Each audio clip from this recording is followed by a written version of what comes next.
அமெரிக்காவோட கடுமையான இறக்குமதி வரி விதிப்பையும் தாண்டி இந்தியாவுல தோல் பொருட்களோட ஏற்றுமதி அதிகரிச்சிருக்காம். கடந்த 2025ஆம் ஆண்டு ஏப்ரல்ல தொடங்கி அக்டோபர் வரையிலான காலகட்டத்துல பதனிடப்பட்ட தோல் சுமார் 731 மில்லியன் டாலர் அளவிலும், தோல் ஆடைகள் 250 மில்லியன் டாலர் அளவிலும், தோல் பொருட்கள் 765 மில்லியன் டாலர் அளவிலும் ஏற்றுமதி நடைபெற்று இருக்கு. கடந்த 2023-2024ஆம் நிதியாண்டை விட இது 3% அதிகம். இதேபோல தோல் காலணிகள், காலணி உதிரி பாகங்கள் போன்றவற்றிலும் ஏற்றுமதியும் அதிக அளவுல நடந்திருக்கு.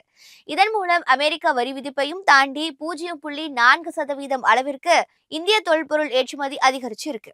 இந்திய தோல் ஏற்றுமதி கவுன்சில் இதனை தெரிவிச்சிருக்கு. இந்தியாவிற்கு அதிக அந்நிய செலவாணியை பெற்று தருவதில் தோல் பொருட்களுக்கு முக்கிய இடம் உண்டு. உலக அளவுல தோல் உற்பத்தியில இந்தியா பெரும் பங்காற்றி வருகிறது. குறிப்பாக நம் தமிழகத்துல வேலூர், ராணிப்பேட்டை, திருப்பத்தூர் மாவட்டங்கள்ல தோல் தொழில் தொழிற்சாலைகள் அதிக அளவுல இயங்குது.